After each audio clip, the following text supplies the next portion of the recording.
a peasant impersonates a nobleman to compete in jousting tournaments. Listen as we chat about an early pioneer of anachronisms, text on screen that looks like it was written by a second grader, and a hero yelling his own name like that's a normal thing to do. Then we see if A Knight's Tale stands the test of time. It's the test of time. James and Alan have their say. Do the movies you love still hold up today? James says gladiator with a gla, and Alan says as a father blah blah. It's the test of time. James and Alan have their say. Do the movies you love still hold up today? Test of time. James and Alan have their say. Do the movies you love still hold up today?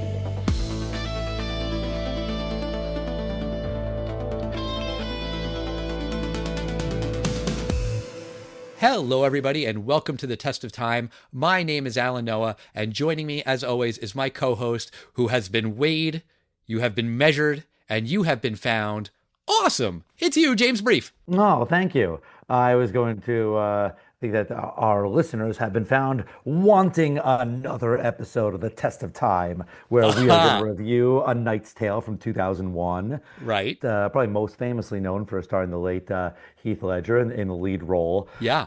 You know, before we get into the movie, I wanted to tell you a story about the time I met Heath Ledger. So, just as background context, which I know you remember, James, when it was first announced that Heath Ledger was going to play the Joker in The Dark Knight, the general consensus on the internet was, this sucks. We hate this guy. He's a pretty boy. He's going to be a terrible Joker. How could the heartthrob from A Knight's Tale, from 10 Things I Hate About You, step into Jack Nicholson's shoes? And it was like a huge backlash. Yeah, I think it certainly wasn't people's first choice. Yes, but before the movie came out, there was a turn where he was starting to get buzz.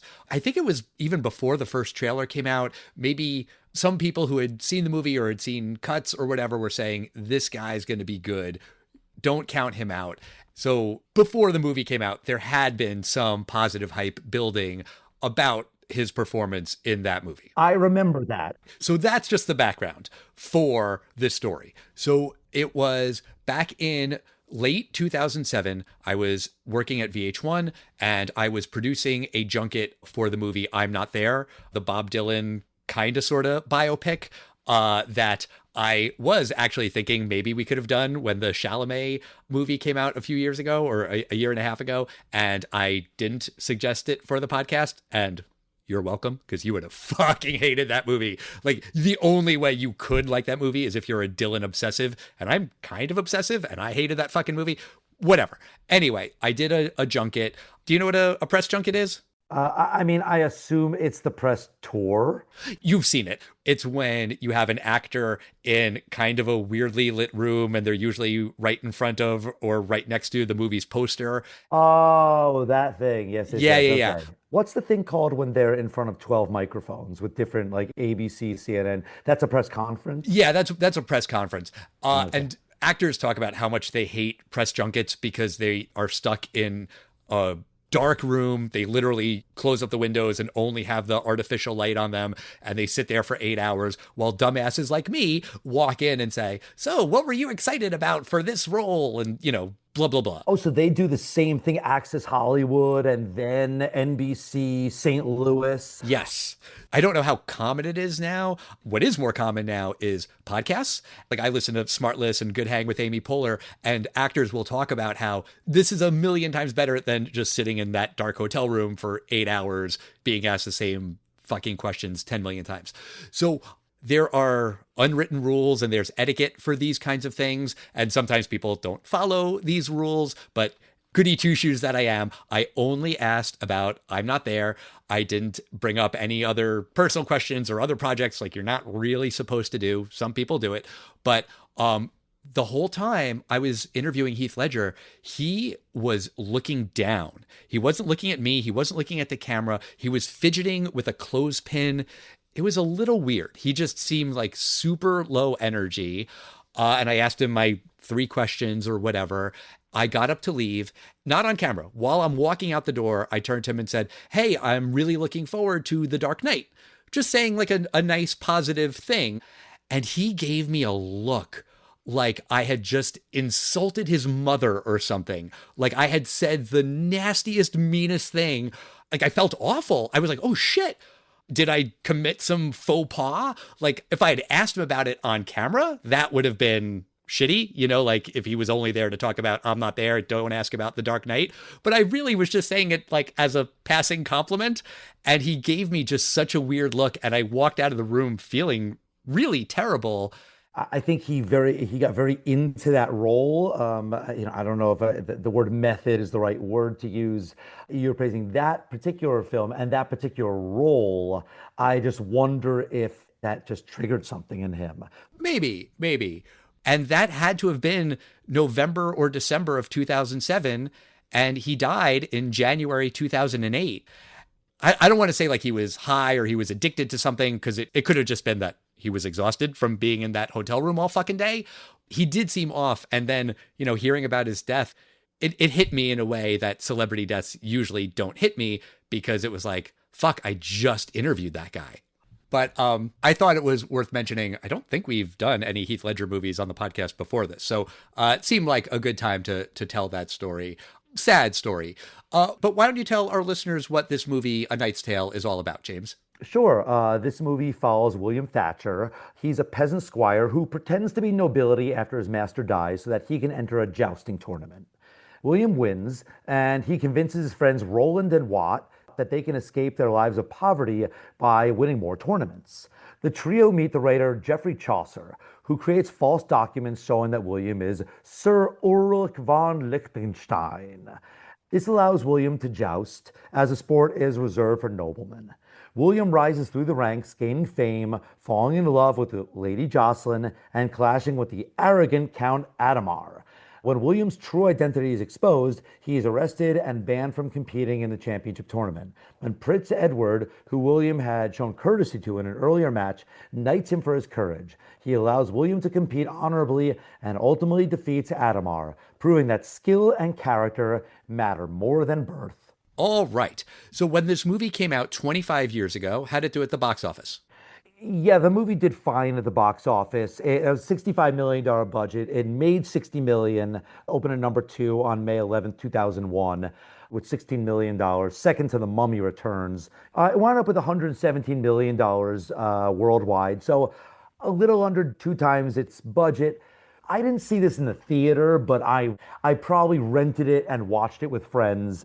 This is the kind of thing that I will bet you, had Heath Ledger not died, and if the right script came along, this would have been the kind of thing, they would have done a Lego sequel for this film, and if done right, it would have done very well. It's funny, Brian Helgeland, the writer-director, he pitched a sequel last year, or no, 2 years ago, in April 2024, and Netflix passed on it. And obviously that is many, many years after Heath Ledger had died. So, they could have done it about his kid and, he died or something. But Helgeland wanted to. I think it's more obvious to do a miniseries on this, or even a series. They were talking about that too. That was going to be an ABC show. But it's the kind of thing you're going to inevitably get cash grab, no Heath Ledger. You're going on a dead man's memory. And I think it's probably remembered first and foremost as a Heath Ledger film, rather than a medieval film. So I can see that's probably why Netflix passed. Right. I think the other thing that this movie is really well known for is the anachronistic music. Yes, right from the beginning of this film. The people in the audience, they're doing We Will Rock You, like doing the whole stomp, stomp, clap. Right. When you're doing that, and that's known for something that you can only do in the 1970s on, I think it's very quickly telling the audience, whether you like it or not, we're going to have some fun over the next 90 minutes. I think you're right. This has become something of a trope in the years since this movie came out.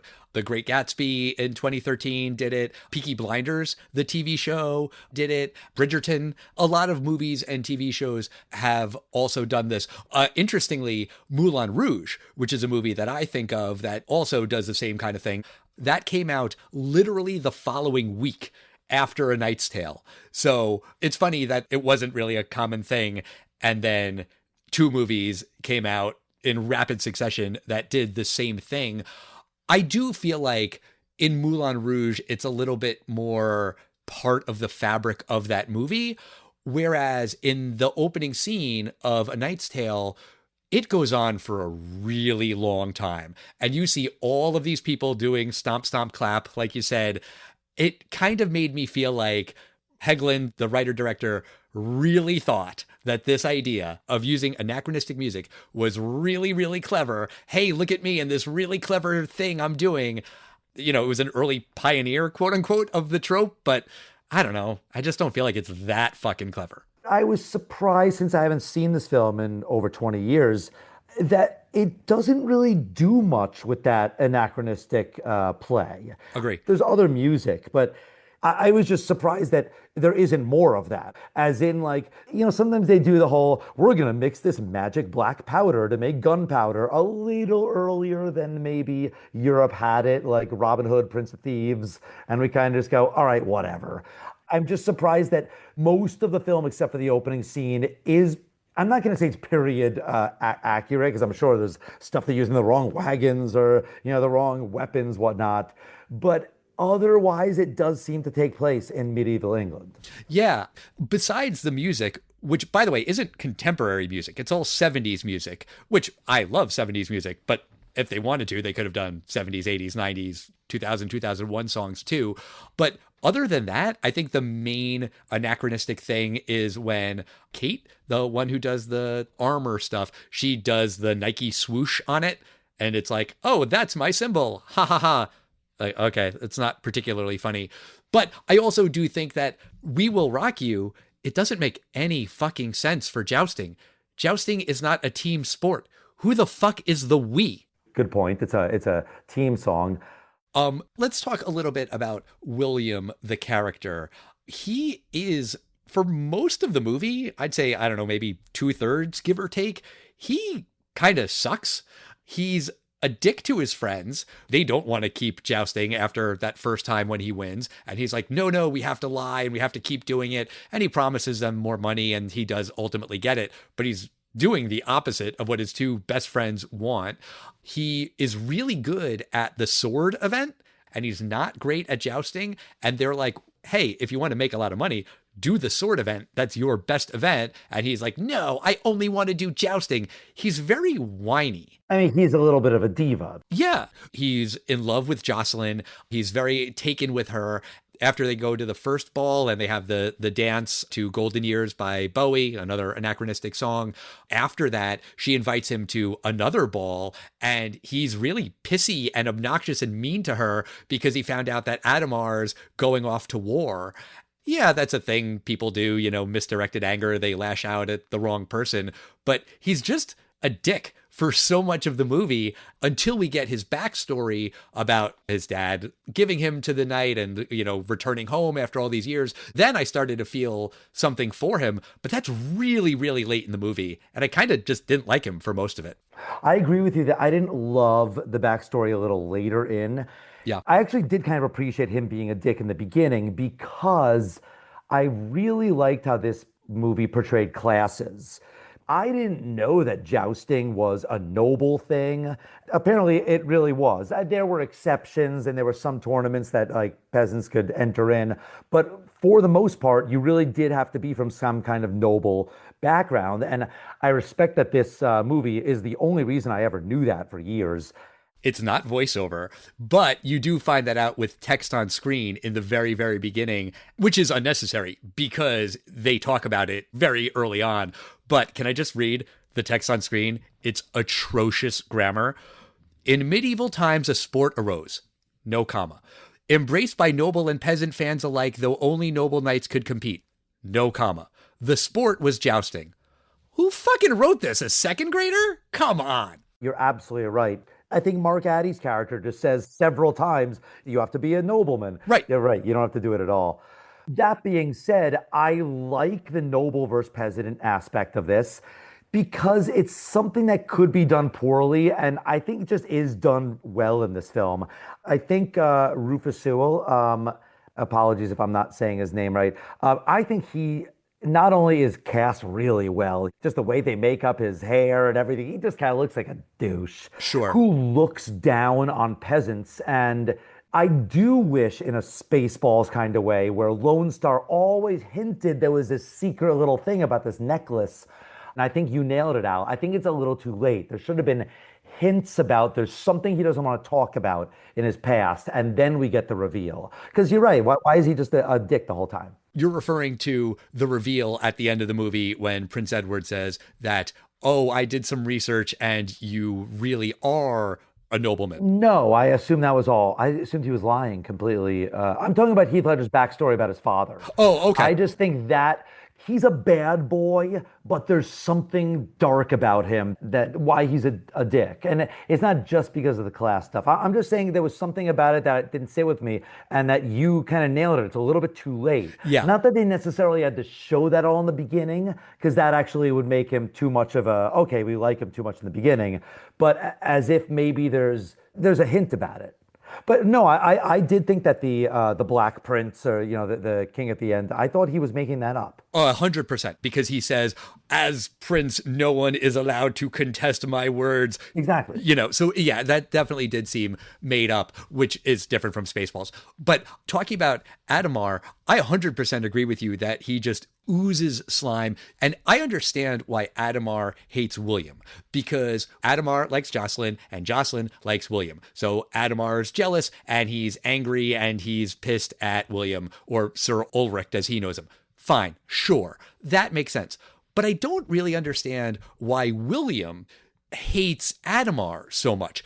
Maybe it's because he beat him and he insulted him that one time, but then Adamar's off to war. He's not competing against him. So William's cleaning up on the joust tournament circuit. He's making all the money he wanted for himself and his friends. Jocelyn's into him. He kind of blows it with Jocelyn, but that's his own fault. That's not Adamar's fault. And he's winning her back. Like, I just don't understand why William is like, ooh, I need to face Adamar again. Defeating Adamar, that is the only thing that counts. It's like, shut up, dude. You're winning. You've got it made. This guy, he says that line that you said in the beginning of the podcast, and it's a great line where he says to him, you've been weighed, you have been measured, you have been found wanting. Yeah, exactly. He just bested him. And I think that's why he absolutely loathes him. Why William hates Adamar. Yeah, and I think that's kind of a cool thing. I like that. No, he just beats him. And like, you got to put this dickhead in his place, this total douche. I guess I just found it kind of thin. I also kind of found the love story thin between William and Jocelyn. It's the same thing I've said countless times in other episodes. I fully get why these two are attracted to each other, because they're both young and super hot. They want to hook up. They want to jump into bed together. I get that. Love, though? You barely know her. You barely know him. Come the fuck on. I think the scene where Chaucer helps write the love letter, that's kind of cute because everyone's pitching in one or two lines from their own lives, their own backstory. So that, along with Geoffrey frickin' Chaucer, combines to make the most epic love letter ever written. And then it's kind of funny when they meet up in person and she's like, tell me poetry. And all he can come up with is, your breasts are below your throat, because he can't do it. He can't do it on his own. I kind of didn't hate the part where she's telling him to lose. Like, that doesn't make a ton of sense, but it's like, okay, you have to do something to show me that you actually care about me. And just saying, I'll win the tournament for you, eye roll. All the guys, all of the knights say that to her. Do something different. And so when she says you have to lose, he hates it, but I kind of thought that was an interesting plot point. To be honest, I thought Kate was going to be the love story, and I was like, "Oh, I dig this!" Like, I thought she's going to win him over, and no, she's just kind of on Team William. Right. But I didn't dislike the love story. I just thought I was disappointed that her love story was a little bit more by the numbers in that she was supposed to marry more the douchey noble guy, and then no, she gets with the hero. And also the hero kind of softens up a little bit too. He's not as dicky as he was in the beginning. I get it. Honestly, the William Adamar stuff I thought was kind of eh. The William Jocelyn stuff I thought was kind of meh. The thing that I thought was really interesting in this movie, kind of like I was saying earlier, was about William and his father. And I do think it comes way too late in the movie. And it is a little bit of emotional manipulation because, oh, he's blind. And so then you kind of gotta feel bad for him.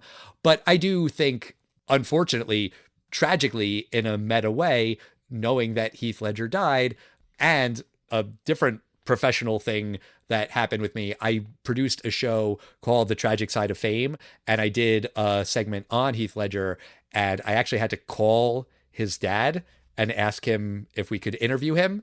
His father ultimately declined, and I didn't blame him at all. But just having that conversation with him, yeah, watching the scene in this movie, it hits. And I mean, I think it would be emotional if Heath Ledger had lived, but definitely with that added meta thing, it's emotional. That to me, I think is the part of this movie that is the strongest. I like that part. I do like genuinely the ending of the film. Okay. Because in the same way that Heath Ledger lost fair and square, and then Heath beats him at the end, fair and square. At the end, he's crazy by not wearing a helmet or anything like that. But I also really like the kind of the side story that winds up winning the thing at the end, which is when William is the only person that is willing to go against the Black Prince once they find out that he actually is royalty. The royal is so appreciative of this. He was able to fight in a fair and square tournament. This isn't like a leader that's scoring 28 goals and everyone's like, wow, you're so amazing. And you're scoring hole-in-ones that no one's seeing. And I think it's very important to him. And I think I like that he rewarded him for that. I don't mind the Prince Edward stuff. It's set up earlier. It comes back around. Fine, whatever. I didn't love the final joust between William and Adamar. One, because nobody calls Adamar out on anything. Nobody calls him out on the fact that he had William arrested for being a peasant because he's scared. He's scared to face him. Someone, William or Jocelyn or somebody, should have called him out for that. Nobody calls him out for cheating and attempting to kill him with the fake cover on his joust. Someone surely should have pointed out that that is cheating or not in the fair, noble tradition of this sport. Also, when he does get William with his spear by cheating, I'm sure that would hurt like hell, but it looks so small. It's just like this one little teeny tiny dot of blood on his shirt. I could believe that it's realistic that would really, really hurt and he wouldn't be able to hold on to the lance or anything. But just visually, it just looks like, come on, man, you're the hero of this movie. Suck it up, Buttercup. Fair. Now, let me ask you, what does he yell as he throws his lance into his enemy? He yells his own fucking name, William, which is I really thought. weird. I was going to ask you, is Dad's name, is it William, perhaps? Maybe. I get what they're going for. No, what are they going for? He is now not faking this persona of Sir Ulrich. Now he is himself. Everyone is chanting for William, his real name. He doesn't have to hide anymore. And that's great. And I understand that. But it's still weird to be rushing at Adamar and chanting, William, when your name is William. Or he could say, I am William, or something like that. Sure. I wasn't quite understanding what that is. Yeah, it's really, really, really weird. And then, there's that moment where they all kind of stand over Adamar. They reprise the line, you have been weighed, you have been measured, you have been found wanting. And it's kind of cool comeuppance. But then that's all just a fantasy. I'm not sure of who, if that's William's fantasy or Adamar's fantasy or someone's fantasy, because then it's like, no, that doesn't happen. Really, after William defeats Adamar, he and Jocelyn kiss, which sure, that makes more sense, but it's weird. It's weird that they kind of do both. But James, let me ask you, Do you think this movie stands a test of time? This is one of these films that I think on paper doesn't necessarily work. And I think you have to have the combination of good cast, charming direction. The anachronistic music didn't really work in an anachronistic way. But I think at the very beginning of the film, kind of telling you, let's have that kind of fun film, grab a little popcorn. I think this film is let's have a good time kind of film. I think this film has a lot of silliness to it. Oh, yeah. And I think the film has a lot of stuff that doesn't work that great. I think you probably nailed, I think the part that doesn't work the most for me is the love story. But nothing in the film is bad. Maybe they're not quite as funny as they should be. I like Alan Tudyk. I feel like had they known his talent today, I think they probably would have let him run wild. Or there's probably some outtakes in this film that are really funny that maybe they just didn't want to outshine the lead in this film. But I think this film, it's charming and it very well couldn't work. I don't know if it'll work for everyone, but Heath Ledger he really was a presence on screen. And I think everything he did elevates it a little bit better than it has to be in like a Tom Cruise kind of way. So I'm going to say that overall, this film does stand the test of time. It's fun. I'm kind of glad they didn't make sequels, although certainly had Heath Ledger lived, I could see potential for a lot of sequels. So, yeah, I think it stands up for me. What do you think, Al? Does this film stand the test of time? I found this movie to be really, really thin. The love story, the rivalry. There are so many montages. I counted 4. Early in the movie, there's a training montage, and then there's a montage of him at that first tournament when he's doing well. Then there's a montage when Jocelyn tells him to lose. There's a montage of him losing. Then she changes her mind and tells him to start winning, and then there's another montage of him winning. That's a lot of montages. I kind of understand why they're all there. It's to fill out this movie that's pretty fucking thin. Also, this movie does really fit the sports movie formula where, he's an underdog and he has a rival and he comes back and beats the rival at the end and wins the girl in the process. But an important difference is that when that happens in a baseball or a football movie or hockey or martial arts or chess or anything, those sports games, those are a bit more interesting than jousting. Jousting, it's pretty boring, in my opinion. It's just guys on horses going in a straight line over and over and over again. And I get it. There's impact and there's crashes and the hooves of the horses and the roar of the crowd and people getting knocked over and all that. But it's just really repetitive. And I was bored. I was bored by a lot of this movie. I really was only interested in William when we got his backstory, when he reunited with his father. Those moments, I think, are well done and affecting, but I think they're too little too late. And I'm going to say that this movie does not stand the test of time, which is a shame because of its amazing cast. We didn't really talk too much about Shannon Sossamon. I think she is very good in this movie. I don't really know many other things she's been in other than Rules of Attraction. Maybe we can do that on the podcast at some point. I feel like it's come up a few times. But whatever, she's good in this movie. But I think a lot of the charm of this movie comes down to the chemistry between Heath Ledger, Mark Addy, Paul Bettany, and Alan Tudyk. They are great together. And Laura Fraser, who plays Kate, she's a great addition. They could have given her more to do, honestly. But as like a buddy film, that works. But I think overall, the movie just doesn't. And if you want to see a young Heath Ledger looking great and knocking people off of horses, watch this movie. You'll have a good time. But on its own, I don't think it stands the test of time, unfortunately. But that's going to do it for us this week. Next week, in honor of Mother's Day, our moms are coming back on the show to talk about beaches. I'm pretty sure I saw this movie once with my mom many, many years ago and never wanted to watch it again. But hey, it's Mother's Day. My mom and your mom picked it, so we're going to talk about beaches. I'm really looking forward to that. It's always great when we have them on. In the meantime, we want to hear from you. We are at Test of Time Pod on Facebook, X, Instagram, and Threads. write to us. Let us know your thoughts on A Knight's Tale, on Heath Ledger, on jousting, on nobility, on all of these things. We love hearing from you, and we'll see you next time, everybody. Bye.